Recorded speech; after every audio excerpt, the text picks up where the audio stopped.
बिस्मिल्लाहिर्रहमानिर्रहीम, अस्सलामुअलैकुम and a very good morning. Good morning public में आपको खुशामदीद कहूँगी। मैं हूँ अरमला हसन। उम्मीद करते हैं जी आप बिल्कुल ठीक ठाक होंगे, मज़े में होंगे, आपकी सुबह अच्छी हुई होगी, चाय का मग आपके हाथ में होगा और आपने मंडे को नई मोटिवेशन के साथ सोच लिया होगा कि आपने पूरा वीक गुजारना है। वैसे तो मंडे ब्लूज़ होते हैं, एज आई से ऑलवेज से कि मंडे को आपका काम पे जाने के लिए बहुत आपको हिम्मत करनी पड़ती है, क्योंकि अगर आपने लॉन्ग वीकेंड मनाया और आपका वीकेंड अच्छा भी गुजरा हो, बिजी भी गुजरा हो, तो उसके बाद मंडे को आपका दिल नहीं कर रहा होता जाने को। लेकिन मंडे को काम करना, जो लोग जा रहे हैं काम पे, ऑब्वियसली स्कूल्स वगैरह के जो टाइमिंग्स है वो तो चेंज हैं ही, लेकिन उसके अलावा विंटर हॉलीडेज़ भी आने वाली है और उसके लिए भी बच्चे एक्साइटेड है। वैसे तो इस बार हमारी बड़ी अनप्रेडिक्टेबल से पूरा साल रहा है, कभी कुछ मसला है, अभी स्मॉग की वजह से छुट्टियां थी और अब विंटर हॉलीडेज़ के हवाले से भी कहा जा रहा है, लेकिन प्रॉपर वाली सर्दी मैं हम इतने दिनों से ये बात कर रही हूँ कि अभी तक नहीं आई है। दो कि कल और परसों रात को जो ठंडी हवा चल रही थी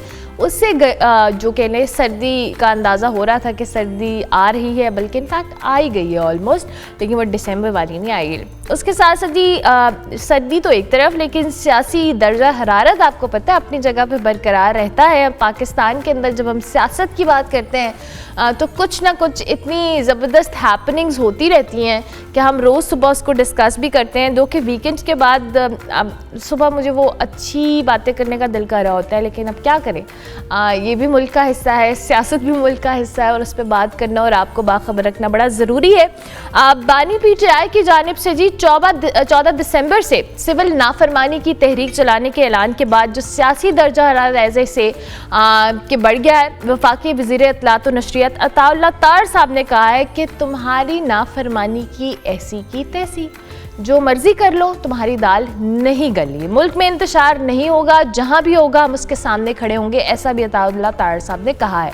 जबकि फैसल वाडा, जिनको कहा जाता है जी कि उनके पास पता नहीं कौन से ऐसे जराए हैं, जो कि पता नहीं का वर्ड नहीं मैं यूज़ करी, पता है कि कौन से जराए हैं, कि PTI की जो 14 दिसंबर की कॉल है उसकी वजूहात पाकिस्तान के लिए नहीं, ये तारीख इसलिए दी गई है कि ये समझते हैं कि फैज़ हमीद के खिलाफ जो कानूनी कार्रवाई है 14 दिसंबर के बाद होगी और ये दबाव बढ़ाएंगे। जबकि PTI वालों को वो ये बताना चाहते हैं फैसल वाडा साहब के फैज़ हमीद के खिलाफ कार्रवाई 14 दिसंबर से पहले शुरू हो जाएगी और PTI अगर हरकतें सही कर ले तो अच्छी बात है। दूसरी तरफ जी PTI रहनुमा जो जुनैद अकबर साहब हैं और शेर अली अरबाब साहब हैं, अपनी ही पार्टी पर तनकीद कर रहे हैं। जुनैद अकबर साहब ने कहा है कि PTI क़यादत के कुछ अफराद 9 मई के बाद और ना ही 24 नवंबर को कारकुनों के साथ थे।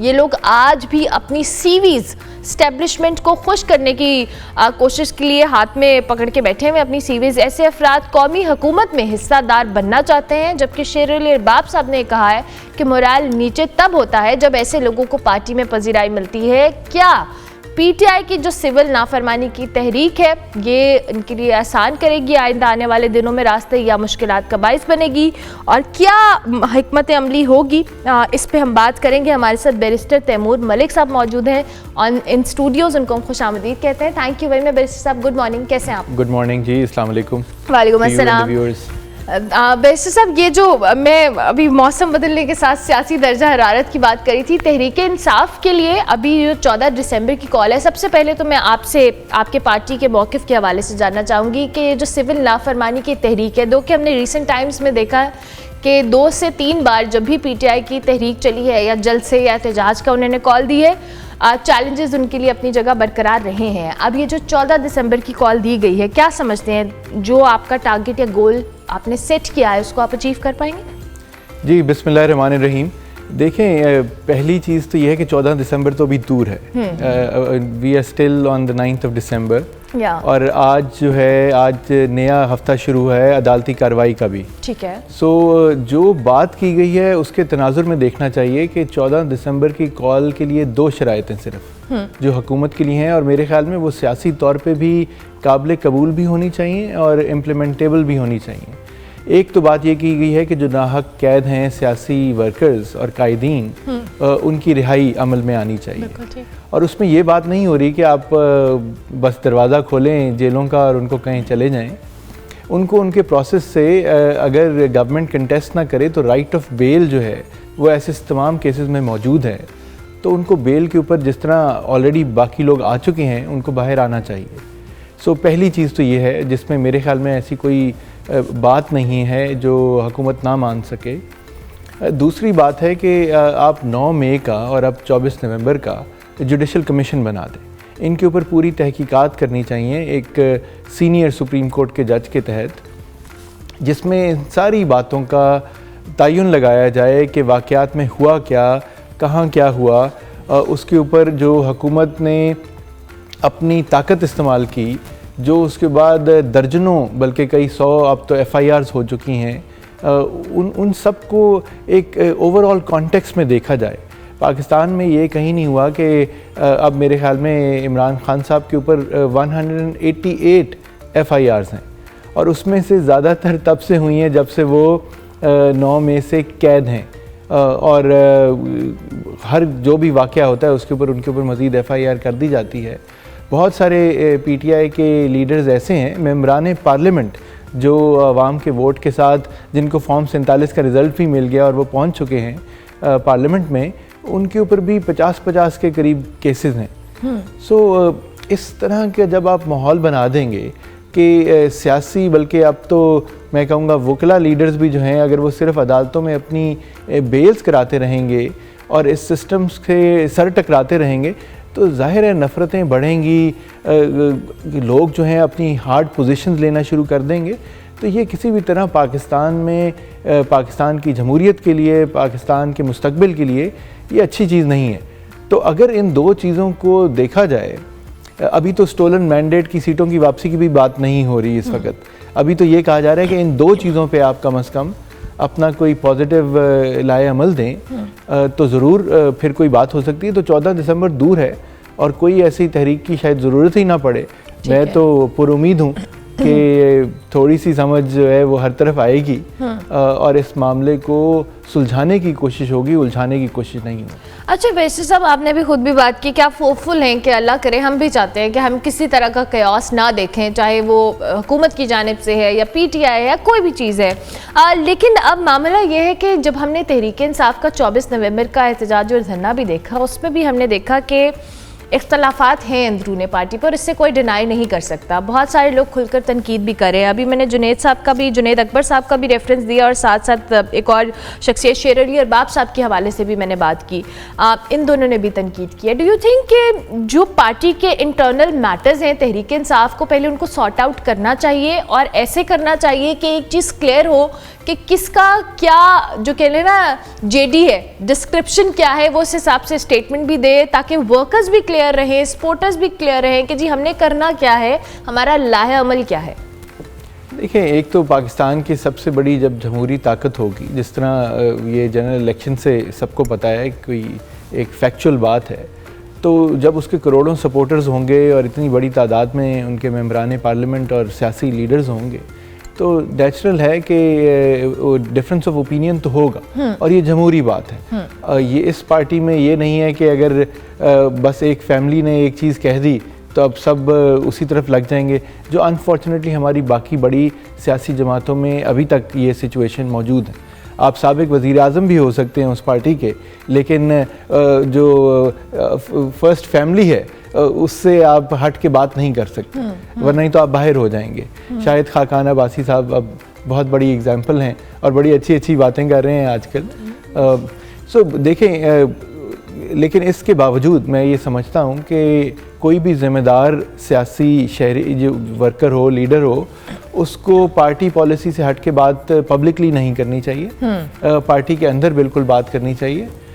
मैं फॉर एग्जांपल आके कोई इसके ऊपर लाए अमल नहीं दे दूंगा इन चीज़ों के ऊपर जब मेरा मैंडेट ही नहीं है। कानूनी बातें करें आप, बाकी जो तज्जिया ले लें, बिल्कुल उस पर बात करनी चाहिए। लेकिन जो इंफॉर्मेशन सेक्रेटरी हैं, जो पार्टी के चेयरमैन हैं, सेक्रेटरी जनरल हैं, जो भी मेन बातें हैं वो तो जाहिर है पार्टी के ओहदेदारान ने ही करनी है और वो उनके थ्रू ही पब्लिक तक जानी चाहिए, जिम्मेदाराना तरीके से जानी चाहिए। अभी ये जो सिविल डिसोबीडियंस की, सिविल नाफरमानी की जो बात हो रही है, देखें ये भी एक पॉलिटिकल मूवमेंट की बात हो रही है, कोई केओस की बात नहीं हो रही है। इस वक्त भी जो मुझे समझ आया है और जो पार्टी के का मौक़िफ़ है कि इमरान खान साहब ने ये कहा है कि रेमिटेंसेस लोग अपनी देख के भेजें, ये नहीं कहा कि अपने बिल जलाना शुरू कर दें, बिकॉज बहुत सारी जगह पे मैंने ये सुना कि लोग कह रहे हैं कि ये 2014 की तरह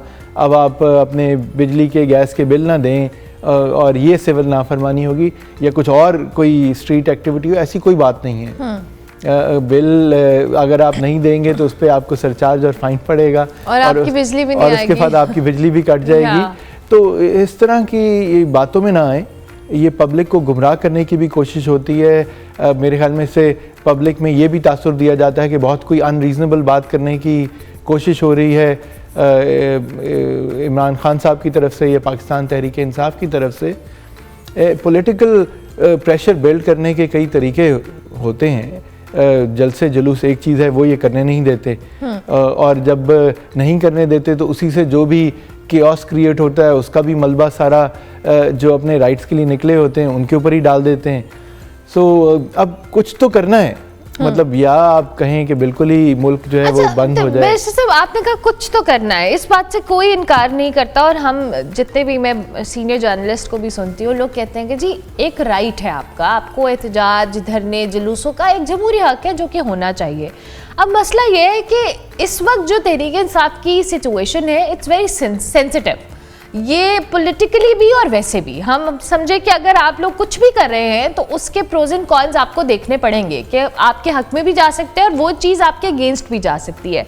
डू यू थिंक कि जो स्ट्रैटेजी है, जो प्रॉपर प्लानिंग है, right people for the right job, अच्छी सीनियर क़यादत मौजूद है उसके बावजूद, और अभी आप मौरूसियत का जिक्र कर रहे थे, अली मोहम्मद खान साहब की भी ऑडियो आई थी जिसमें उन्होंने कहा था कि जी हमारी पार्टी में मौरूसियत की कोई गुंजाइश नहीं है। कॉल अलीमा खान साहिबा की तरफ से क्यों दी गई, पार्टी के सीनियर रहनुमा कौन थे? तो ये सारी चीज़ें, ये इतनी ज़्यादा ऑब्वियस होना इस सूरत हाल के अंदर, डोंट यू थिंक ये पार्टी की ओवरऑल चीज़ों को भी डैमेज कर रही हैं? देखिए, मैं फिर यही कहूँगा कि जिसका बनता है उन्हीं को आके बात करनी चाहिए। पार्टी के ऑफिशियल स्पोक्स पर्सनस भी हैं, और जहाँ तक देखें खान साहब की बहनों की बात है, ये 12 हम कह चुके हैं, उनसे पूछ चुके हैं, वो ख़ुद कह चुकी हैं कि उनका सियासत में आने का कोई इरादा नहीं है। वो सिर्फ अपने, जिस तरह एक बहन होती हैं अपने भाई की रिहाई के लिए, और वो थ्रू आउट उनका स्ट्रगल देख रही हैं, अडयाला में कोर्ट हेयरिंग्स अटेंड करके भी, तो उनकी कोशिश जो है वो सिर्फ अपने भाई की रिहाई तक के लिए है। उनका कोई सियासी ओहदा लेने की ख्वाहिश या कोशिश नहीं है। और मेरे ख्याल में ये पार्टी में भी बात ये क्लियर हो चुकी है कि ऐसी चीज़ की एक्सेप्टेबिलिटी भी ज़्यादा नहीं होगी। ठीक है, जो कि अच्छी बात है कि पार्टी जो है ये डायनेस्टिक पॉलिटिक्स में उस तरह बिलीव नहीं करती है। अगर कोई स्ट्रगल करके फैमिली मेंबर अपनी जगह बना के आता है वो एक अलग बात है, बट ये नहीं है कि पार्टी की मेन जो पोजीशन है वो किसी को। तो बुशरा बेबी स्ट्रगल करके अपनी जगह बना रही है पार्टी के अंदर। मेरे ख्याल में देखें वो भी क्लियर कर चुकी हैं कि वो एक बेगम के तौर के ऊपर कोशिश कर रही हैं और उनकी एक पोजीशन है। इसीलिए ज़रूरी है किसी भी फ़र्द वाहिद का कोई फ़ैसला ना हो, सियासी हिकमत अमली जो है वो सियासी कायदीन के थ्रू आनी चाहिए। और मैं इसको अपनी पहली बात से लिंक करूँगा कि जो 2 अभी पॉइंट्स रेज़ किए गए हैं कि जी ये एजेंडा आइटम्स हैं, इन पर आप हुकूमत कुछ कर ले तो मामला आगे जा सकते हैं। उसमें से एक बात यह है कि नाहक सियासी कायदीन को रिहाई दी जाए। जो 9 मई के बाद गिरफ़्तार हुए, इस वक्त आपके हमसाए में ही कोट लखपत जेल में 5 लोग कैद हैं, शाह महमूद कुरैशी, डॉक्टर यास्मीन राशिद, सेनेटर एजाज चौधरी, महमूद रशीद, उमर सरफराज चीमा। अगर आप उस जैसी क़यादत को, उन केसेस के अंदर बाय द वे पता नहीं कितने हज़ार वर्कर्स की और दूसरे कायदीन की बेल्स हुई हुई हैं, तो ऐसी क्या वजह है कि इन 5 की नहीं हो रही? और चंद वर्कर्स रह गए हैं। तो अगर इनकी भी बेल्स हो जाती हैं तो इस तरह की सीनियर क़यादत जब मैदान में मौजूद होगी तो वो आगे पब्लिक को भी बताएंगे और वो सियासी क़यादत को भी कई हद तक एक राह पे लेके चलेंगे। इमरान खान साहब तो जेल में हैं और जेल में जिस महदूद हालात के अंदर उनसे मुलाकात कराई जाती है और बातचीत होती है, तो और उनको कोई सोशल मीडिया एक्सेस नहीं है, टीवी चैनल्स का अब तो सुना था कि डॉन अखबार वो रोज़ पढ़ते थे, अब वो भी शायद एक्सेस नहीं है। कभी आपका चैनल देखने को मिलता है, कभी कोई और चैनल उनको देखने को मिल जाता होगा।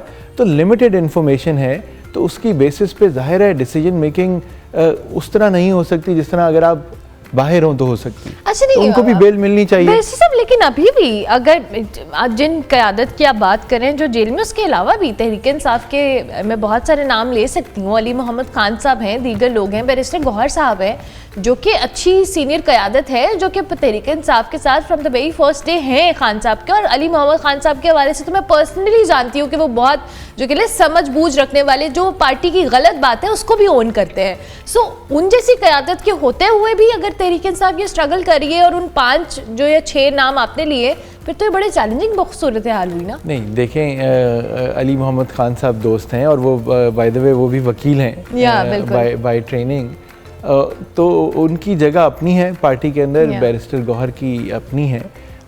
लेकिन इसका ये नहीं है कि जो इधर पंजाब की सीनियर लीडरशिप के 5 लोग जो कैद में हैं कि उनकी ज़रूरत नहीं है पार्टी को। बिल्कुल मेरे ख्याल में एक गैप है, स्पेस है, और उनके आने से ख़ास तौर पे देखें, पार्टी के वाइस चेयरमैन हैं शाह महमूद कुरैशी, पार्टी की पंजाब की सदर हैं डॉक्टर यास्मीन राशिद, सेनेटर हैं एजाज चौधरी साहब, जो कि एक तवील सियासी अपनी जद्दोजहद रखती हैं, गवर्नर हैं। तो इस तरह के जब कायदीन बाहर होंगे और उनके जो पैगामात जब भी उनकी कोई ATC में पेशी हुई है या बाकी जगह जो आए हैं, वो तो डायलॉग की बात कर रहे हैं, वो हुकूमत पे भी ये कह रहे हैं कि आप दर्जा हरारत कम करें क्योंकि खाली स्टिक से तो काम नहीं चल सकता। सो इन सब चीज़ों को देखना चाहिए। सो मेरे ख्याल में हुकूमत को अपनी जो भी हुकूमती ताकत है उसका बिल्कुल उनके पास है, उससे कोई इस वक्त हम ये नहीं कहते कि नहीं है, लेकिन उसका इस्तेमाल जो है वो देख कर करें और मुल्की मफाद में कोई रास्ता भी निकालें इन चीज़ों को आगे लेके चलने का। जुडिशल कमीशन, हम जुडिशरी पे ही एतबार कर रहे होंगे हर हुकूमत के बनाए गए जुडिशल कमीशन के ऊपर ही, लेकिन कुछ तो हो, कोई डायलॉग की सूरत हाल निकलनी चाहिए, चाहे वो हुकूमत है या तहरीक इंसाफ है। Thank you very much barrister साहब, बहुत शुक्रिया। बैरिस्टर तैमूर मलिक हमारे साथ मौजूद थे जी, मौजूदा सियासी सूरत हाल पर और तहरीक इंसाफ के मौक़िफ़ के हवाले से आगाह करे थे। हम ब्रेक लेंगे, ब्रेक के बाद वापस आएंगे। आप देखते रहिए गुड मॉर्निंग पब्लिक।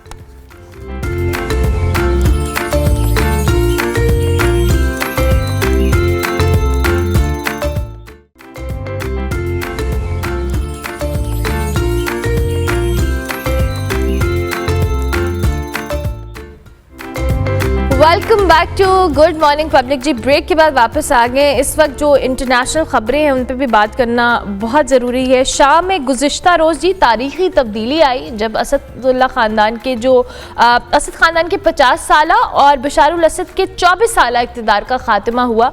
शामी बागियों ने भी दमिश्क पर कब्ज़ा कर लिया, जहाँ सरकारी TV पर आज़ादी का ऐलान किया गया। हज़ारों अफराद ने आज़ादी के नारे लगाते हुए उम्मी चौक पे जश्न भी मनाया। गैर मुल्की जो खबर एजेंसियाँ हैं उनके मुताबिक बशारुल असद और उनका ख़ानदान शाम से रूस पहुंच चुके हैं, जहां उन्हें सियासी पनाह दे दी गई है। शाम में एयरपोर्ट्स की बंदिश के बायस तकरीबन 250 पाकिस्तानी ज़ायरीन फंस कर रह गए हैं। शामी वज़ीर आज़म ने कहा है कि वह हुकूमत की निगरानी के लिए मौजूद है और कतर, सऊदी अरब, उर्दन, मिस्र और रूस ने दोहा फोरम के जरिए जी मुश्तरका एलामिया जारी किया और शाम की मौजूदा सूरत हाल को बैनुल-अक़वामी सलामती के लिए ख़तरा भी करार दिया है और शहरियों की हिफाजत के लिए सियासी हल की ज़रूरत के हवाले से इस पर जोर दिया गया है। इस तब्दीली के बाद जी शाम में एक नए दौर का भी आगाज़ हो रहा है और सवाल यह है कि इससे मशरिक़े वुस्ता के हालात हैं, इस पर क्या असर पड़ेगा। इस वक्त doctor Jamil Ahmed Khan former ambassador हमारे साथ मौजूद है। Thank you very much doctor साहब, बहुत शुक्रिया आपके वक्त का। सबसे पहले जो कल ये एक तब्दीली आई है और इस तब्दीली के हवाले से जाहिर है मशरिक़ वुस्ता के हवाले से और ओवरऑल जो इंटरनेशनल एरिना पे जो जिन खबरों को हम अंडर डिस्कशन बार बार लेकर आ रहे हैं, बहुत फ़र्क पड़ेगा। Do you think that? जी बिल्कुल फ़र्क पड़ेगा, क्योंकि ये जो मंजरनामा आपको नज़र आया है इसमें जियो पोलिटिकल लैंडस्केप ग्लोबल यानी कि दुनिया का, उस पर भी फ़र्क पड़ेगा और रीजनल जियो पोलिटिकल लैंडस्केप पर तो बहुत ज़्यादा फ़र्क पड़ेगा। वो कैसे? क्योंकि वो दौर जिस कि आपने बताया कि पिछले 24 साल से बशर असद अपने एक दौर उनका चल रहा था जिसमें यकीनन अपने लोगों को काफ़ी उन्होंने सप्रेस किया, ऑप्रेस किया, परसिक्यूशन की अपना इक़्तिदार को बरकरार रखने के लिए। और उससे पहले उनके वालिद टोटल 54 साल की हुकूमत रही है एलावाइट फैमिली की, यानी कि माइनॉरिटी की।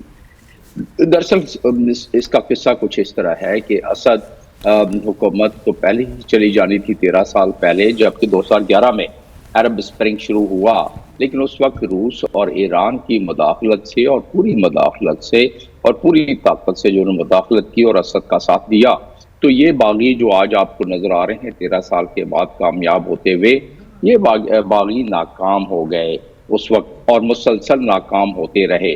जब आपने देखा कि खित्ते की सूरत हाल गजा के बाद और लबनान के बाद वो थोड़ी तब्दील हुई इजराइल की बम्बार्डमेंट्स और अमेरिका की सपोर्ट से, और उस तब्दीली से मेरा इशारा है कि गजा को इस वक्त मिट्टी का ढेर बना दिया गया, लबनान को में तमाम उसके सतह के हिजबुल्लाह के लीडर्स को ख़त्म कर दिया गया, कत्ल कर दिया गया। तो इसका मतलब ये हुआ कि जो एक्सेस ऑफ रेजिस्टेंस, ये दो सबसे बड़ी एक्सेस ऑफ रेजिस्टेंस ईरान की थी, वो ख़त्म हुई, यानी कि वो तकरीबन मदम हो गई फ़िलहाल। और उसके बाद जो इराकी मलेशिया बशर असद की फ़ौजों के साथ मिलकर लड़ते थे इनसे जंगजुओं से, वो भी मदम पड़ गए। जब ये सारे मदम पड़ गए तो जो रशिया ने हर महीने तकरीबन कोई 11 से 1400 सॉटीज़ के ज़रिए अपने बम्बार्ड जहाज़ों के ज़रिए वो उन टारगेट्स को जो कि बागियों के टारगेट्स हैं उनको न्यूट्रलाइज करते थे जब वो बढ़ने की कोशिश करते थे अलीपो की तरफ या हम्स के तरफ या बाकी शहरों की तरफ। तो इस तरह 13 साल बचे रहे वो। अब जब उन्होंने देखा कि रशिया बिजी हो गया यूक्रेन में, लेकिन फिर भी उसकी प्रेजेंस बरकरार रही और वो सॉटीज देता रहा, लेकिन रशिया तो उस वक्त मदद करता था जब ग्राउंड फोर्सेस वहाँ लड़ रहे थे बागियों के साथ। जब ग्राउंड फोर्सेस ईरान के ही हिजबुल्ला अपने मामलात में उलझ गया, उसको हिजबुल्ला फाइटर्स न रहे या वीक हो गए, और दूसरा जो Iraqi fighters, Iraqi Malaysia fighters वो वीक हो गए, तो उनकी आर्मी पहले ही वीक थी, तो एयर सपोर्ट का फिर उस वक्त फायदा कोई नहीं था। तो जमीन पे अगर सिर्फ बम मारते रहें तो फोर्सेस दूसरी तरफ, बागी फोर्सेस किसी और तरफ से आ जाएंगी। तो इस लिहाज से आपने 13 दिनों में जिस चाबुक दस्ती के साथ और जिस सरप्राइजिंग तरीके से ये बागी आगे बढ़े हैं, उसकी वजूहात ये हैं। और अब तो नेतन्याहू ने क्लेम कर लिया, अपना स्टेटमेंट दे दिया कि हमने तो ईरान को कमज़ोर किया, उसके एक्सेस को कमज़ोर किया, इसलिए सीरिया में कामयाबी हुई है। मैंने तो खैर कल अपने सुबह मजमून में लिख दिया था ये, लेकिन नेतन्याहू ने कल शाम को उसकी तस्दीक कर दी कि ऐसा हुआ, क्योंकि ये तो एक तजिया निगार को ही नजर आता था कि इस तरह अचानक आनन फानन में ये किस तरह हो गया कि बागी कामयाब हो गए। लेकिन बहरहाल उनके कामयाबी की दूसरी वजह ये है कि वहाँ जितनी अप्रेशन हुई थी, जितनी जुल्म और बर्बरियत हुई थी रजीम के तरफ से, असद रजीम के तरफ से, जितने अखूबत खाने थे, जितने लोगों को तख्तादार पर चढ़ाया जाता था, यहाँ तक कि कल की बात है कि कल भी चमन लोगों को तख्तादार पे चढ़ाना था, लेकिन बागी पहुंच गया, उन्होंने छुड़ा लिया परसों और कल। तो लिहाजा उसके भी एक रिएक्शन था। अवाम की सपोर्ट आपने देखा कि मिल गई, खास तौर पर जो अपोजिशन के अफराद थे जो कि 24 सालों से जो किसी न किसी कसम पुर्शी में थे, वो भी मिल गए आके। वो रेफ्यूजीज जिनको मुल्क छोड़ के जाना पड़ा वो आना शुरू हो गए, एक अवाम की सपोर्ट भी मिल गई। फिलहाल उनको अच्छा डॉक्टर साहब, आप इस ये तो चेंज आया दो के, लेकिन इसमें जाहिर है अवाम का भी एक है, और सीरिया की अवाम जो इतने सालों से, इतने अरसे से सारे सिनेरियो के अंदर उलझी हुई है, क्योंकि रशिया और यूएस की बात करें तो उन्होंने अपनी एयर स्ट्राइक्स कंटिन्यू करने के ऐलान के हवाले से भी कहा है। कैसे निकलेगी सीरिया की अवाम इस सूरत हाल से? नहीं, वो यूएस ने और जो बाइडन ने जो कहा है, और सेंटकॉम के जनरल कोराला ने जो बात की है, वो ये की है कि हम अपने सॉटीज, और कल भी उन्होंने तकरीबन 74 की जगहों पर बम्बार्डमेंट की, लेकिन वो दाइश के इलाकों, ठीक है, दाइश के इलाकों में ये बड़ी अजीब सी कॉम्प्लेक्स सिचुएशन है। ये जो बागी हैं उसमें से बहुत सारे ऐसे ग्रुप हैं जिनके ऊपर सैंक्शन है, जिनकी हेड मनी भी मौजूद है उन पर, और वो इसलिए कि कोई दाइश का मेंबर हुआ करता था, कोई अलकायदा का मेंबर हुआ करता था, कोई बाकी टेररिस्ट ग्रुपों का वो। लेकिन अब के उन्होंने ये किया कि तमाम छोटे छोटे ग्रुप मिल गए और वो बागियों के साथ मिलके, और उसके बाद जो अपोजिशन पॉलिटिकल पार्टी थी उसके साथ मिलकर उन्होंने ये मोमेंटम गेन किया, जब ईरान की एक्सेस वीक हो गई। और सबसे ज़्यादा बड़ी बात ये कि जब ईरान की एक्सेस वीक हुई तो गल्फ कंट्रीज़ के ममालिक ने पहले भी साथ दिया था इन बागियों का असद के खिलाफ, और अब के इस मरतबा 13 दिनों में बहुत ज़्यादा साथ मिल गया, मदद मिल गई। और उसकी वजह यह है कि सीरिया में किसी लिहाज से पड़ोसी मुल्कों को, मुसलमान पड़ोसी मुल्कों को ये नहीं भाता था कि सीरिया में एक शिया डोमिनेटेड हुकूमत बरकरार रहे और इतने अरसे तक बरकरार रहे, और फिर इजराइल को भी ये सूट नहीं करता था। तो उस लिहाज से अब सुन्नी डोमिनेटेड, सुन्नी एम्पावर्ड हुकूमत आ जाएगी वहाँ, तो मसला पड़ोसी मुल्क का भी हल हो जाएगा, इजराइल का भी हल हो जाएगा।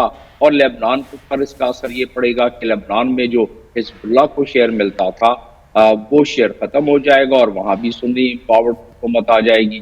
तो गल्फ कंट्रीज़ भी खुश, इजराइल की न्यूट्रलाइजेशन पॉलिसी जिसके तहत न्यूट्रलाइज किया उसने हिजबुल्लाह हमास को, वो भी खुश, और साथ में उसकी एक्सपेंशन प्लान जो है, जो कि इब्राहिम अकॉर्ड की शक्ल में पिछली दफ़ा नमूदार हुआ था, और वो जो एक्शन फ़लस्तीन में यानी गज़ा में जो जिस लिहाज से जेनोसाइड हुआ तो वो कुछ अरसे के लिए रुक गया था। अब वो दोबारा ट्रंप की वापसी, इब्राहिम अकॉर्ड का फैलाव, ये दोबारा शुरू होने लगा है। और ये आने वाला मंजरनामा ये बताता है कि ईरान की जो ताकत थी, जो कि ज़मीनी ताकत थी, जिसको हॉरिजेंटल कैपेसिटी कहते हैं, वो उसमें नुमायां कमी हुई है, तकरीबन ख़त्म हुई।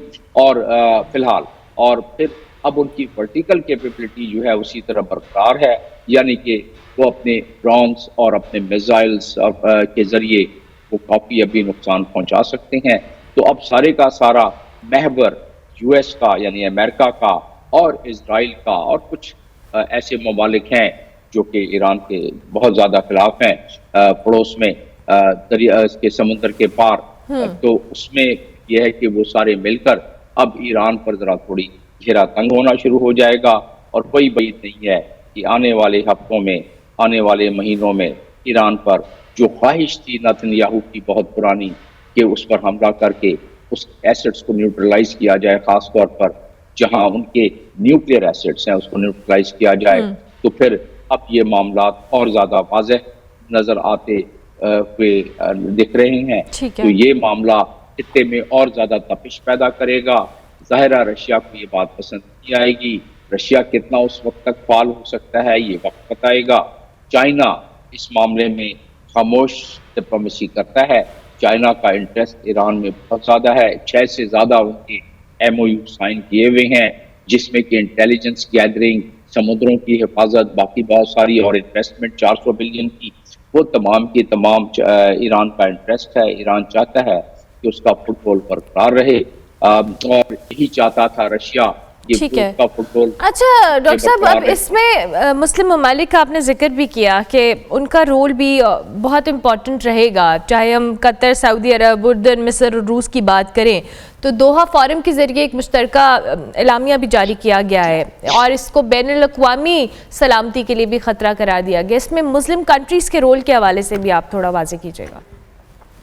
जी, मुस्लिम कंट्रीज़ जहाँ बात आ जाती है इजरायली इन्फ्लुएंस की, तो वहाँ मुस्लिम कंट्री इतने ज़्यादा फाल, आपने देख लिया कि गज़ा की जो जेनोसाइड था उसमें 3 सरबराहों की मीटिंग हो चुकी है OIC की, लेकिन उसमें बहुत नॉर्मल किस्म के रेजोल्यूशंस पास हुए हैं ज़ुबानी जमा खर्च के मुताबिक, लेकिन जो उनके अपने चार्टर में मौजूद है, OIC के प्रीएम्बल में मौजूद है कि फ़लस्तीनियों का साथ देंगे, सपोर्ट करेंगे, और साथ में उनके अपने चार्टर के आर्टिकल 18 में मौजूद है ये बात कि वो एक स्पेशल उनका एडिशनल सेक्रेटरी जनरल होगा जो कि इसका फ़लस्तीनियों के लिए काम करता रहेगा। लेकिन उस पर कोई बात नहीं हुई, ना ही कोई मल्टीलैटरल सैंक्शन इजराइल पे हुआ, ना इजराइल की जिस अंदाज में इम्प्लीमेंटेबल तंबीह करनी चाहिए थी वो भी नहीं हुई।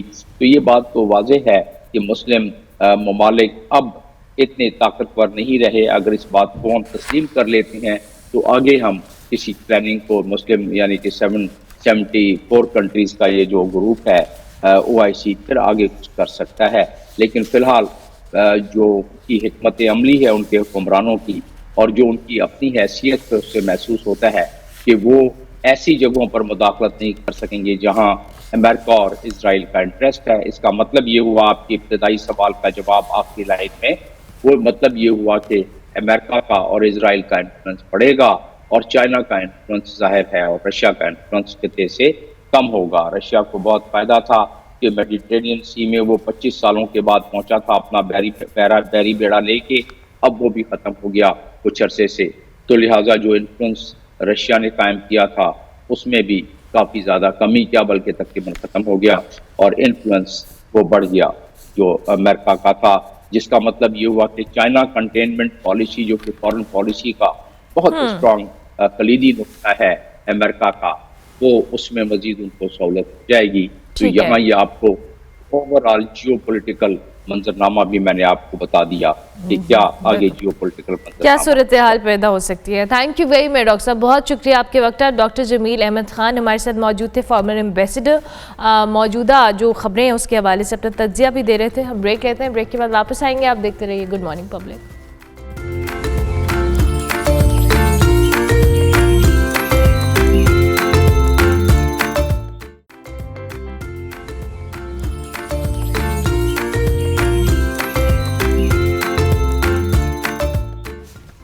Welcome back to good morning public. Ji break के बाद वापस आ गए। लाहौर में एक तारीखी इमारत है मियां महमूद उमर फार्म हाउस, जिसमें मुनक्किदा जो जी home in other strange thing के नाम से एक आर्ट नुमाइश का इनेकाद किया गया, जिसकी जो कह लें जिसने बहुत सारे लोगों की तवज्जो भी समेटी। इस नुमाइश में जी मुकामी आर्ट को एक मुनफरिद अंदाज में पेश किया गया है। वो आर्ट क्या थी आपको भी दिखाते हैं।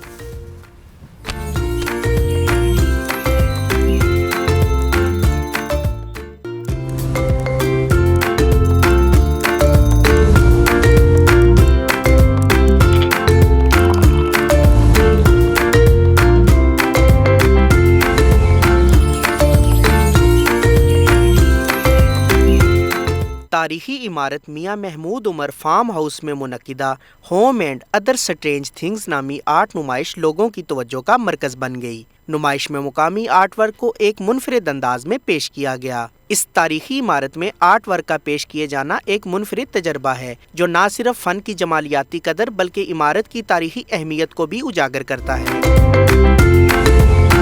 Home and other strange things एक ऐसी आर्ट नुमाइश है जो दैट स्टूडियो और धुंधली जमीन अपैरल के इश्तराक से मुनक्किद की गई, जिसका मकसद न सिर्फ आर्ट को आवाम तक पहुंचाना है बल्कि उसे जदीद अंदाज में पेश करना भी है। दैट स्टूडियो के इस जज्बाती मंसूबे का मकसद फनून के इश्तराक का फरोग है। दैट स्टूडियो तकसीम हिंद से कबल की तारीखी इमारत में वाक़े है। इस इमारत का आगाज टेक्सटाइल स्कूल के तौर पर हुआ था, जिसे अब आर्ट गैलरी में तब्दील कर दिया गया है।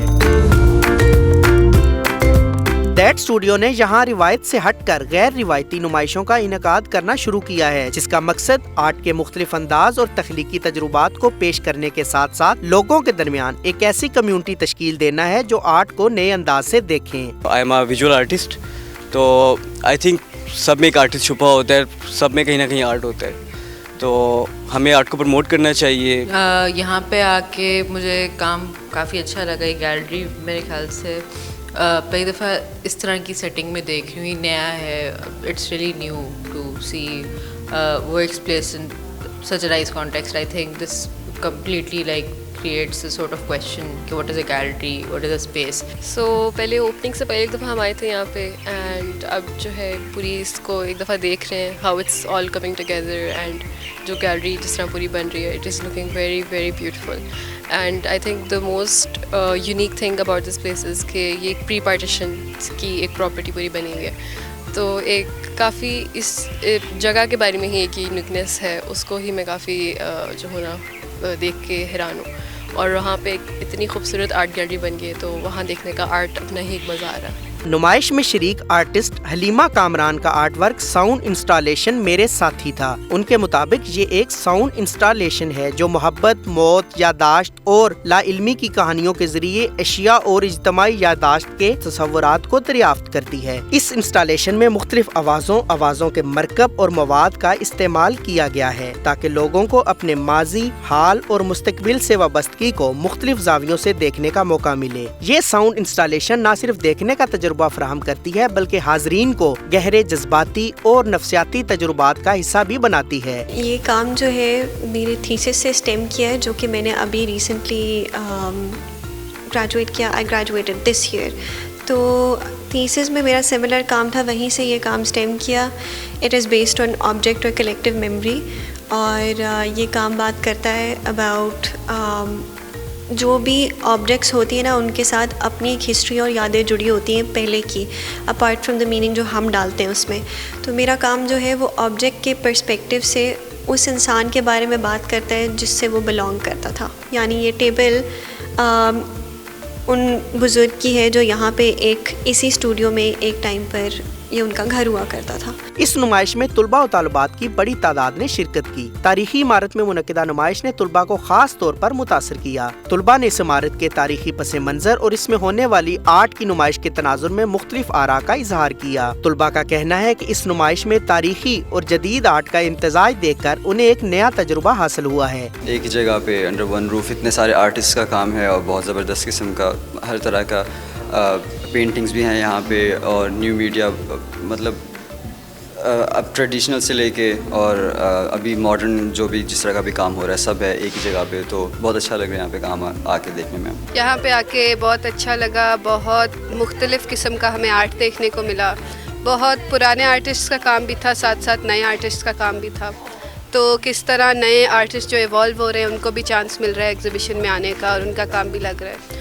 मेरा ख्याल है कि आर्ट जो है वो जब आप करते हैं तो आपका कोई ना कोई मैसेज होता है, आप फोटो क्रॉस करना चाहते हैं जिसके साथ, और काम जो है वो आपके अंदर से ही निकलता है, आप जो फील कर रहे होते हैं। ये इमारत और इसमें होने वाली नुमाइश ना सिर्फ उन्हें माजी की याद दिलाती है बल्कि मुस्तकबिल के बारे में सोचने पर भी मजबूर करती है। नुमाइश में श्रीलंका से पाकिस्तान तालीम हासिल करने वाले तुलबा ने भी शिरकत की और अपनी राय का इजहार भी किया। उनके मुताबिक पाकिस्तान में आर्ट की ऐसी नुमाइश देखकर उन्हें यहाँ की तारीख और सकाफत के बारे में नई मालूमात हासिल हुई हैं। Today I came here.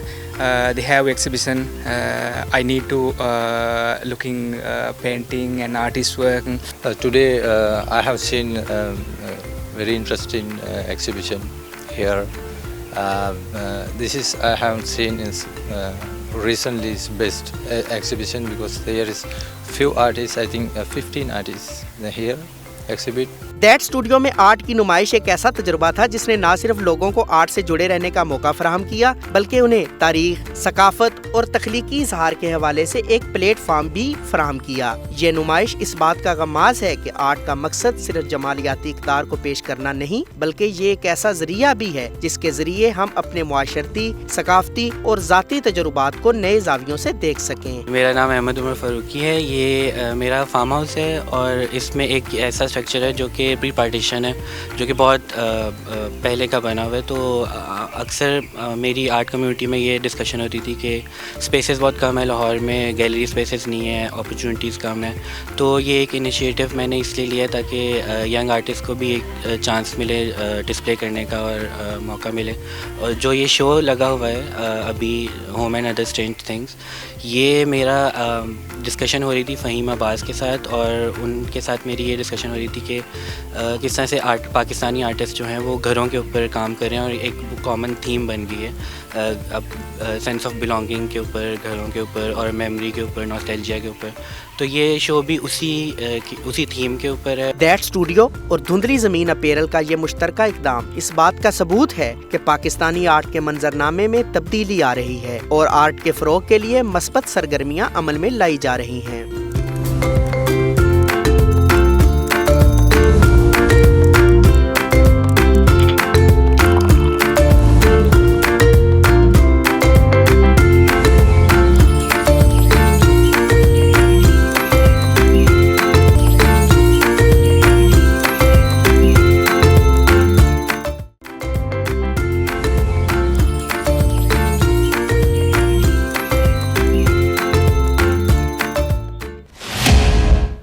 Welcome back to good morning public. Ji break के बाद वापस आ गए। आज हम एक दिन सेलिब्रेट कर रहे हैं जिसे हम हंगूर डे भी कहते हैं। ये 9 दिसंबर 1971 को पाकिस्तान की बहरिया की एक तारीखी फतह के जश्न के तौर पे मनाया जाता है। और हमारे साथ इस वक्त स्टूडियोज़ में गेस्ट भी मौजूद हैं, लेफ्टिनेंट कमांडर शाज़ली साहब, उनको हम खुशामदीद कहते हैं। Thank you very much. अस्सलाम वालेकुम, कैसे हैं आप? वालेकुम अस्सलाम, ठीक ठाक, बिल्कुल ठीक ठाक।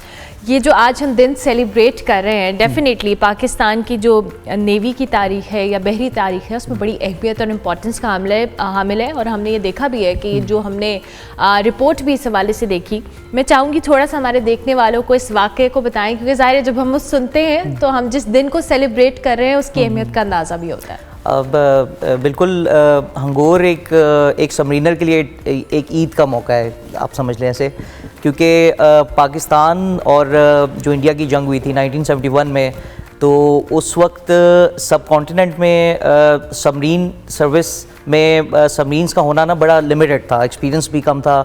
एंड इनफैक्ट जो हंगोर थी, मतलब महीने डेढ़ पहले ये आई है यहाँ पे, and it was a very, मतलब कि नया क्रू था और उस नए क्रू के साथ she was sent to the war के आप जाके उधर जो है ना वो अपना कारनामा सर अंजाम दें। और it was a very challenging, जो पाकिस्तान, ये जो समंदर है इंडियन सब कॉन्टिनेंट, इवन दी यूरोपियंस दे से कि ये यहाँ पे एक सबमरीन का एक टारगेट को पकड़ना और इसकी डायनेमिक्स ऐसी हैं ओशन की, बड़ा मुश्किल है डिटेक्शन, एक टू एंड फ्रो होना। तो उस मौके पे ये सबमरीन गई है वहाँ पे, एंड जैसा भी हम वीडियो क्लिप में भी देख रहे थे, दो ships were designated to detect the submarines. और बोथ ऑफ देम जब वो जा रहे थे, एक मतलब चैलेंजिंग टास्क था कि दो शिप्स हैं, एक सबमरीन है, और उस वक्त उन्होंने पहला जो निशाना किया, यू विल बी सरप्राइज, को मिस हो गया था। और both the ships they targeted towards the submarine कि अब इसको हमने ख़त्म करना है। एंड लुक, मतलब जो विल पावर थी लोगों की, जो टीम थी, सबमरीन कैन नॉट बी मतलब operated without the team. It's not like a car कि आप एक ड्राइविंग सीट पे बैठे हुए हैं, it is a team effort. तो उस मौके पे जो उनकी विट थी, जो उनकी विल थी, वो काम आई है। एंड दे मतलब कि उन्होंने अपनी स्ट्रॉन्ग नर्व्स के साथ एक सेकंड अटैक किया है, और वो जो दूसरा जहाज़ था विद इन 3 मिनट्स उसको वहाँ पे डुबो दिया है। जो पहला जहाज़ था वो तो उसको समझ नहीं है कि क्या हुआ। इट स्टार्टेड एडवेंटली, मतलब वो उसने अपने मोटर्स और डेप्थ चार्जेस फेंकना शुरू किए। मतलब ऐसा नहीं था कि सिर्फ सबमरीन के पास वेपन था, उनके पास भी था, and they were using it. And eventually जो है सबमरीन ने एक और उस पर वेपन लॉन्च किया, इट वॉज डैमेज्ड और वो वहाँ से भाग गए।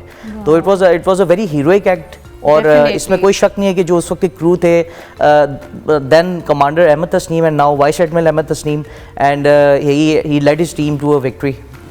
डेफिनेटली। और ये जिस दिन को हम जाहिर है सेलिब्रेट तो बहुत सारे दिनों को करते हैं, लेकिन कुछ ऐसे दिन होते हैं, कुछ हिस्ट्री के अंदर ऐसे दिन होते हैं जिसको सेलिब्रेट करके उसकी इंपॉर्टेंस का भी अंदाज़ा होता है। और आज मेरे लिए भी एक नई चीज़ भी थी, बहुत सारे इसमें जो हमने रिपोर्ट भी देखी उसमें बड़ी इंटरेस्टिंग बातें भी थी। 1965 की जंग की भी बात की जाए तो हमारी जो आबदोज़ है या हमारा जो एक पूरा सेटअप है, उसने काफ़ी चैलेंजिंग सूरत हाल पैदा किए रखी है इंडिया के लिए। मैं ज़रूर चाहूँगी कि पाकिस्तान की जो नेवी है, हमारी जो बहरी फोर्स है, it's one of the powerful forces, we all know. कैसा अभी तक का हमारा सेटअप है, जो हमारे टारगेट्स हैं, जो हमारी स्ट्रैटेजीज़ हैं, प्लानिंग्स हैं, कैसी हैं? ज़रूर चाहूँगी शेयर। अलहमदा हमारी 1001 किलोमीटर बड़ी कोस्ट है, और पाकिस्तान की जो कोस्ट लाइन है, इट इज़ लाइक बड़ी एक स्ट्रेटजिक पोजीशन पे है। आपका ऑलमोस्ट 80% ऑफ दी ऑयल यहाँ से गुजरता है। और अगर आप थोड़ा सा देखें इस जगह को, तो almost all the major global powers की प्रेजेंस यहाँ पे, their submarines are there, their ships are there. तो मतलब there is an importance, and that importance goes to the Pakistan navy as well, के they have to show their presence over here. तो उस sense में we can not neglect the importance of any platform, the surface और submarine is the last line of defence. मतलब कि अगर आपके मुल्क में इफ़ एवरीथिंग गोज ऑरी, तो this is the last line of defence जो आपको बचा सकता है। तो सबमरीन को हम पाकिस्तान नेवी में रहते हुए, अभी जो रिसेंटली हमारा जो कॉन्ट्रैक्ट है, दैट इज़ लाइक 8 सबमरीन्स हम लोग चाइना से, we are almost at the, मतलब कि हमने स्टार्ट कर दिया है, एंड आप कुछ अरसे में, कुछ सालों में आप देखेंगी तो will start inducting them. So 8 submarine is a huge setback for the Indian navy. They are surprised कि ये एक छोटा नेशन किस तरह ये पूरा कर रहा है। एंड वी ऑलरेडी हैव मतलब कि हमारे पास एक कॉम्प्लीमेंट है फ्रेंच सबमरीन्स का, जिसमें जो थोड़ा सा ओल्ड हुआ था उसको हमने अपग्रेड किया है अभी। एंड दिस इंडियन नेवी अगर उनकी बात देखें तो उनके पास काफ़ी एक ओल्ड कॉम्प्लीमेंट है सारा का, they are making some of their own boats, लेकिन कुछ बोट्स उनकी काफ़ी पुरानी है। If we go to conventional submarine, तो अगर हम देखें तो इंडियन नेवी हमसे बहुत ह्यूज है, but I think submarine service में we are I think 1 step ahead of them. ज़बरदस्त। अच्छा, ऑब्वियसली जैसे आपने कहा कि जब आप इस तरह की किसी टारगेट को अचीव करने होते तो it's all about team work. सिर्फ एक ड्राइवर नहीं है जो उस चीज़ को कैरी कर रहा है, but there is a lot of team effort, सब कुछ पुट करना पड़ता है। So tell us about the life कि कैसी होती है एक समंदर ओशियन के अंदर, एक सबमरीन के अंदर, क्योंकि जाहिर है आप सब फील्ड में कहीं ना कहीं आपकी डिप्लॉयमेंट होती है, आप लोग वहाँ पे उसका हिस्सा होते हैं। So tell us about that life, how challenging it is. Submarine life challenging तो है, मतलब जस्ट इमेजिन अभी हम लाइक जिस स्टूडियो में बैठे हुए हैं, ये जो टेबल मेरे सामने है, दिस इज़ दी टेबल के जहाँ पे 14 अफसर बैठ के इस साइज़ में they have their breakfast, lunch and dinner, मतलब ऑल द डे, ठीक है। और आई थिंक ये बंक भी थोड़ा बड़ा है, this is the size of the bunk जो हम लोग जहाँ पे रात में सोते हैं, and the trips are like almost 30 days plus, मतलब कि वो पेट्रोल्स होते हैं, और those patrol are like the test your patience, मतलब you are out at sea for days and months, family से आपका कोई कांटेक्ट नहीं है, मतलब कांटेक्ट हो सकता है बट वी डू नॉट मतलब गिव दैट ऑप्शन, क्योंकि आपने कांटेक्ट दिया तो आपने दुश्मन को जगह दे दी, बता दी ना। Even the peace time operations are so secretive के उसकी हम नहीं बता सकते लोकेशन, किसी not even our family members know कि हम कहाँ जाते हैं। तो दीज आर दी चैलेंजेस, और आई थिंक मेरे इस चैलेंज को ओवरकम करने की 2 particular reasons for me, even मतलब बाकियों के लिए भी हो सकती हैं। वन इज़ जब आप ये समझते हैं कि this is the last line of defence for your country and you are doing something के अगर कोई ऐसी बात हुई तो you will be able to punch your enemy, ठीक है। तो एक तो ये एक एलिमेंट है। दूसरा, my father himself was a submariner, तो वो एक इंस्पिरेशन है कि व्हेन आई माइट सी, तो आई रिमेंबर के चले he was also doing part of this journey. Okay, so these are one of the 2 things which overcome those challenges. तो but yes, life is very tough on board. That's very interesting and very challenging. जितनी life हमें इन officers की नज़र आती है कि they are all dressed up और सारी चीज़ें, लेकिन at the end of the day अपनी ड्यूटी पे बहुत चैलेंजिंग सूरत हाल है। वी कांट इवन इमेजिन कि हमें एक टेबल के ऊपर 3 टाइम और 30 दिन हम ओशन, जिन लोगों को ओशन सिकनेस या वाटर फोबिया होता है, how do they overcome? Did you have any sort of issues with that? नहीं, अल्हम्दुलिल्लाह ऐसा नेचुरली होता ही है बेसिकली। बहुत सारे लोगों को होता है। But there are many people, मेरे कोलीग्स हैं and they are very good at, मतलब कि अपनी जॉब में they are professional, but naturally उनको होती है। तो दे आर टैबलेट्स के जो हम कभी कभी लेते हैं, but it's the will power कि आपको वो करना है। मतलब जस्ट इमेजिन कि आप 24/7 एक बोट हिली जा रही है, ये पूरा स्टूडियो हिली जा रहा है, तो और पानी के अंदर है, you can't even move around. आप सबमरीन में, इट्स नॉट अ बहरी जहाज कि आप वॉक कर लेंगे, you can just go on the deck और आप देख लेंगे व्यू। आप सबमरीन पानी के अंदर हैं, so it's very challenging, I must say. अच्छा, मुझे अलिफ से ये भी बताइएगा, जाहिर है हमने जिस तरह से देखा कि बहरी जहाज या सबमरीन या हमारी जो नेवी है, हमारे ऑफिसर्स बहुत यंग लोग भी आते हैं, हर एक की ट्रेनिंग बड़ी मुख्तलिफ होती है, चैलेंजिंग होती है। सो ट्रेनिंग का क्राइटेरिया क्या होता है? It is like same as जैसे हम दूसरी फोर्सेस की बात कर रहे हैं, उसी तरह की ट्रेनिंग होती है, उसी तरह का सारा प्रोसेस होता है? Submarine service takes pride in their training methodology. जो हमारी ट्रेनिंग मेथडोलॉजी है वो इसलिए इम्पॉर्टेंट है कि आप जब एक दफ़ा समंदर में जाते हैं तो even a small mistake by, मतलब हमारा जो सफाई करने वाला बंदा है उसकी भी छोटी सी गलती सबमरीन को लेकर डूब सकती है। तो इन ऑर्डर टू इंश्योर कि ऐसी कोई गलती ना हो, हमारी एक बड़ी सिस्टमेटिक ट्रेनिंग प्रोसेस है, ठीक है। जब एक नया ट्रेनर ऑन बोर्ड आता है तो उसको ही takes 6 months, he doesn't touch anything, मतलब उसको हम सिखाते हैं कि आपने starting from the very basics, आप वॉशरूम गलत यूज़ करेंगे, इफ इट इज स्टक तो सबमरीन इज आउट, मतलब you have to go back. तो दीज आर वेरी बेसिक्स कि आपको वो सिखाना है, खाना कैसे खाना है, खाना डंप कैसे करना है, then how to operate the valves and everything. So starting from the senior most officer to the junior most, मतलब एज अ ऑफिसर जब मैं आता हूँ तो आई जस्ट मतलब मैं रैंक्स अपने भूल जाता हूँ, आई हैव टू लर्न, क्योंकि it's the survival of the other people.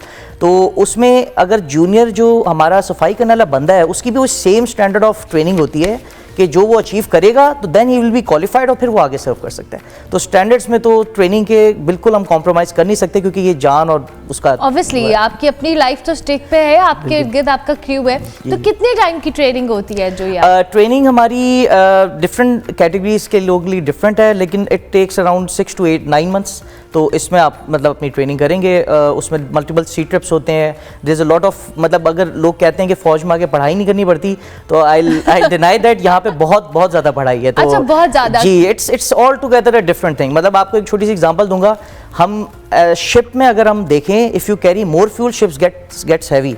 Submarine में if you carry more fuel तो सबमरीन लाइट हो जाती है। तो ये एक बिल्कुल डिफरेंट फिनोमेना है, क्योंकि फ्यूल जो है वो लाइट होता है वाटर से। तो ये चीज़ें बिल्कुल आपके फिनोमेनास डिफरेंट हो जाते हैं। Theory, practical, everything is very important. और ये जिन लोगों को लगता है कि अभी लेफ्टिनेंट साहब ने बता दिया कि अगर आपको लगता है कि पढ़ना नहीं पड़ता तो बहुत पढ़ना पड़ता है। So what was your kind of challenging moment in your whole career, जो आपको लगा कि जब आपने अपनी फोर्स, एज यू सेड कि आपके फादर भी इसी फील्ड में थे, तो आपने जब ज्वाइन किया तो आपको सबसे ज़्यादा चैलेंजिंग क्या लगा इस सारे प्रोसेस के अंदर? इसमें वैसे तो every sea trip is a challenge, तो लेकिन जो मेरे लिए जो सबसे यादगार और चैलेंजिंग मोमेंट है, that is in one of our deployments. आपकी एक स्टेप बाय स्टेप प्रोसेस है ड्यूटी का, तो that duty was an important, उसको नेविगेटिंग ऑफिसर ड्यूटी कहते हैं। तो that was my first sea trip, और एक्चुअली मैंने टेक ओवर नहीं करना था, जो नेविगेटिंग ऑफिसर थे वो उनका कोई प्रॉब्लम था, तो आई वाज देयर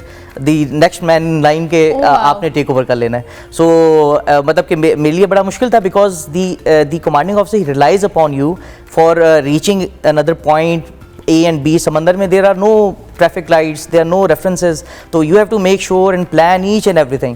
तो and you go underwater as well, ठीक है, आपने make sure करना है कि you are not seen through satellite as well, तो there are lot of considerations।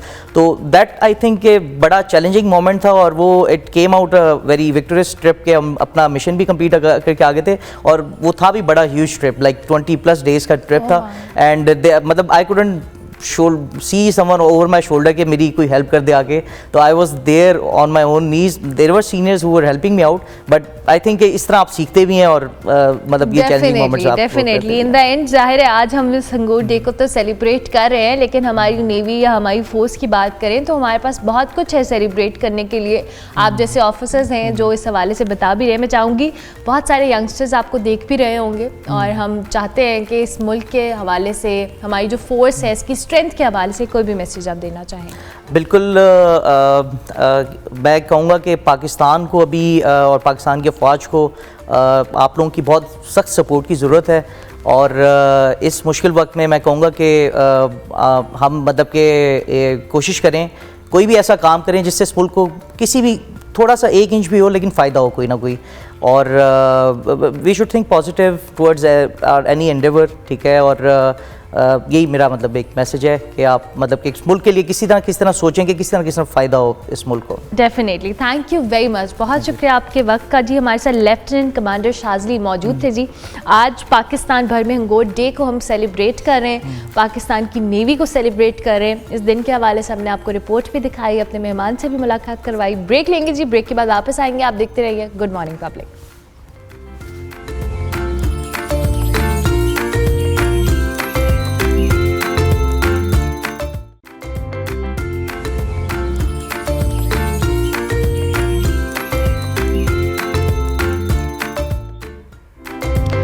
Welcome back to good morning public जी। आर्ट्स काउंसिल ऑफ पाकिस्तान के तहत आपको पता है 4 रोज़ा जो उर्दू आलमी कॉन्फ्रेंस थी उस वो इख्तिताम पजीर हो गई है गुज़िश्ता रोज़ कराची में। इस कॉन्फ्रेंस में जी पाकिस्तान भर से मशहूर शख्सियात ने शिरकत की, और जो ज़ाहिर है उर्दू के हवाले से बहुत सारे सेलिब्रिटीज़ वहाँ पे मौजूद थे, अदीब थे, शायर थे, उनकी कुछ डिस्कशंस भी हुई। इस हवाले से इकरा अवान की रिपोर्ट है, आपको दिखाते हैं। रोशनियों के शहर कराची में 4 रोज़ा आलमी उर्दू कॉन्फ्रेंस तमाम तर सेशंस, मकालमों, अदब व सकाफत की सरगर्मियों के साथ इख्तिताम पजीर हो गई।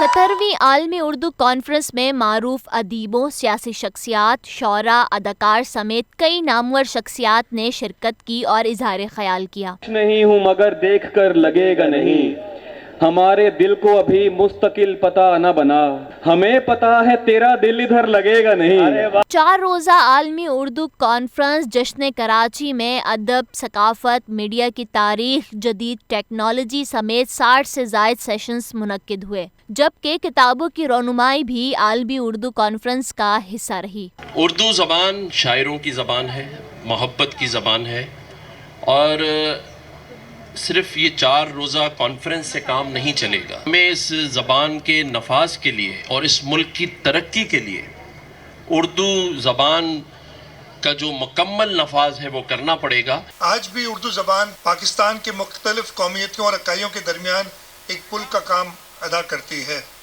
हम सबको मिलाती है और एक दूसरे को समझने का मौका मुहैया करती है। हम कल्चर को as a positively as a tool use कर सकते हैं अपनी डिप्लोमेसी के लिए, अपनी हार्मनी के लिए। स्टेट में जो फॉल्ट लाइंस हैं हमारी स्टेट में, जो नफरत हैं, उसको ब्रिज कर सकते हैं। आलमी उर्दू कॉन्फ्रेंस में जहां अदबो अदाब की महाफिल सजाई गई, वहीं नौजवान नस्ल का रुझान आलमी मुशायरे में दिखाई दिया। दोस्त मिल सकते हैं गीलानी कहीं और नए, पर ये माँ बाप कहीं और नहीं मिल सकते।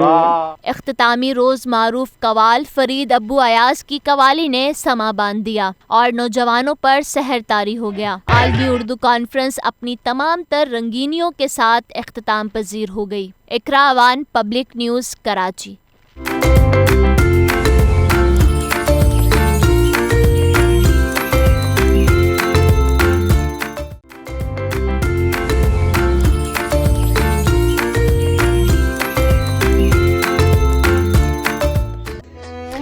ये है बलूचिस्तान, हमारा प्यारा बलूचिस्तान, और आज हमारे साथ एक खुसूसी मेहमान भी मौजूद हैं जो कि तुर्बत बलूचिस्तान के एक मारूफ फ़ोटोग्राफ़र भी हैं और ट्रैवल विद दोस्ता के नाम से अपना यूट्यूब चैनल चलाते हैं। दोस्ता शाह इनका नाम है और वो बलूचिस्तान की जो खूबसूरती है उसको दुनिया को दिखा रहे हैं। कुछ विजुअल्स हमने आपको दिखाई हैं जो इन्हीं का काम है, और फ़ोटोग्राफ़ी और मुख्तलिफ़ वीडियोज़ के ज़रिए बलूचिस्तान को दिखा रहे हैं।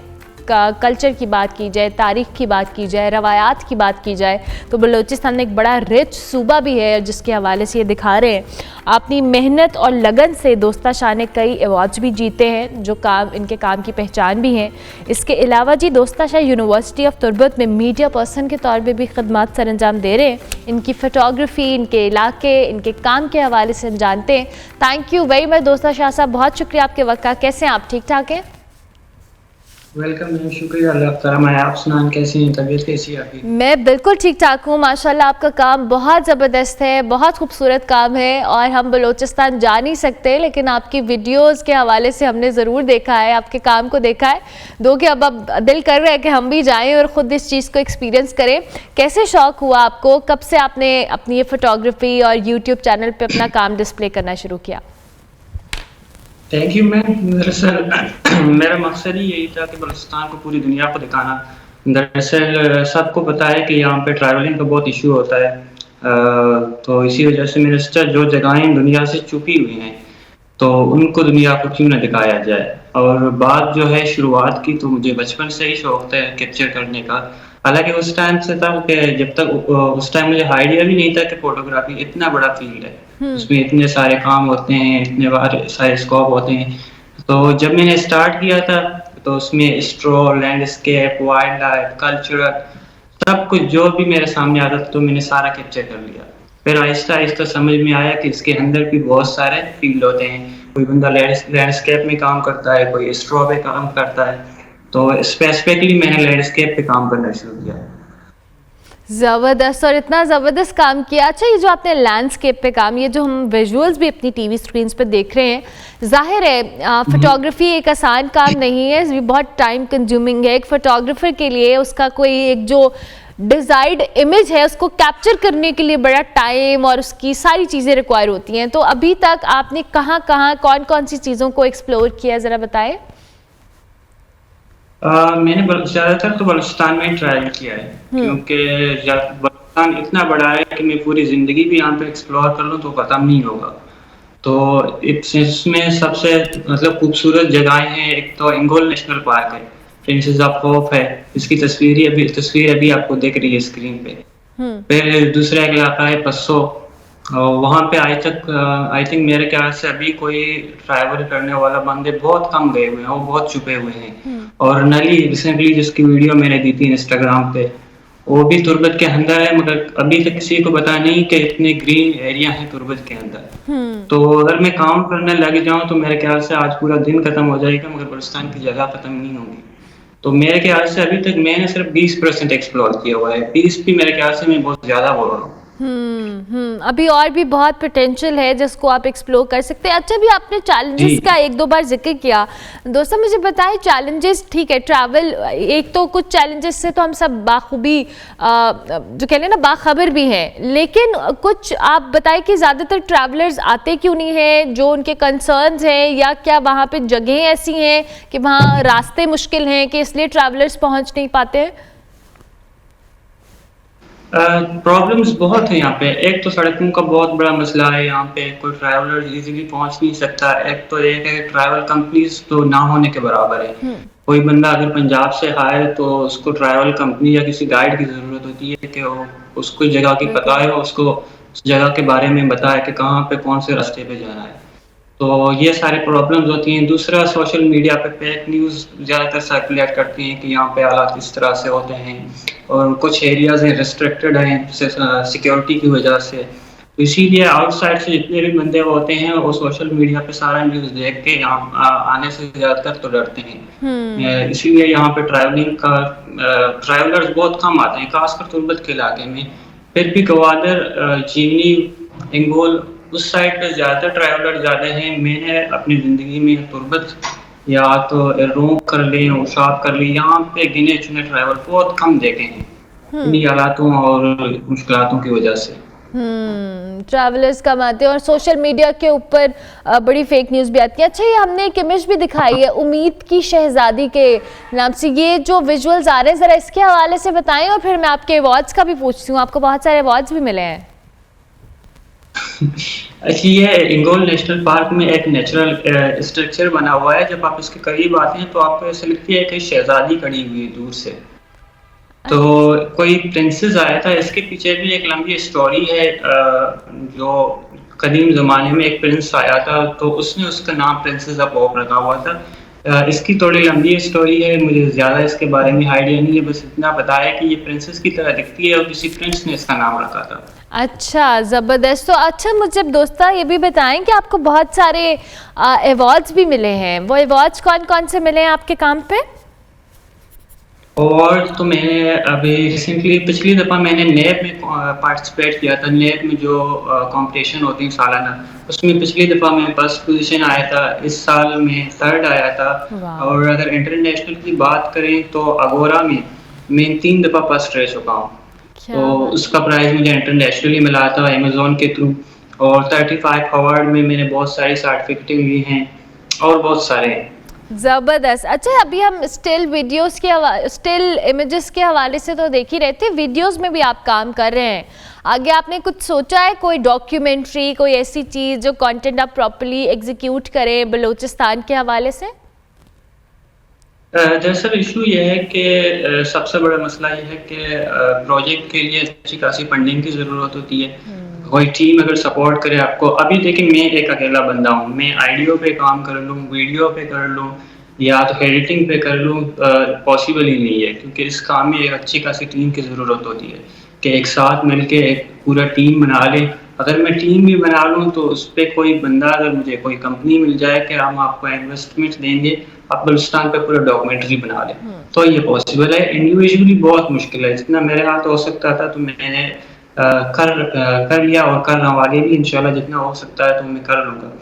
मगर एक बंदे के हाथ में यह बहुत मुश्किल है। एक तो हमारी सोसाइटी बहुत कंजस्टेड है कि बंदा फोटोग्राफी कर ले, इवेंट कर ले, इवेंट खत्म हो जाए तो उसको चाय पिला के बेच देते हैं।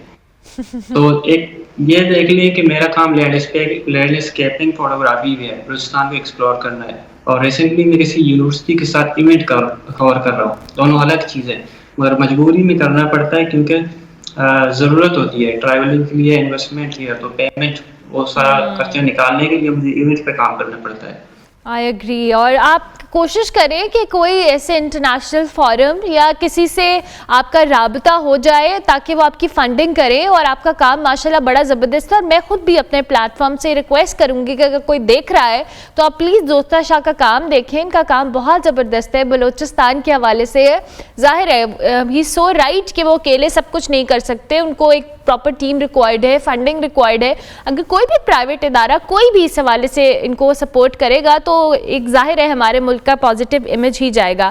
थैंक यू वेरी मच दोस्ता शाह, बहुत शुक्रिया आपके वक्त का, आपका काम बहुत ज़बरदस्त है और हम उम्मीद करते हैं कि आप अपने इस मिशन में कामयाब रहें। और आप काफ़ी हद तक है भी कि आप बलूचिस्तान का एक पॉजिटिव इमेज जो है वो दुनिया को दिखा रहे हैं। प्रोग्राम का वक्त ख़त्म हुआ, इंशाल्लाह मेरी आपसे मुलाकात होगी कल। फीडबैक हमारे सोशल मीडिया हैंडल्स पर लाजमी दीजिएगा। कल तक के लिए मेरी तरफ से अल्लाह हाफ़िज़।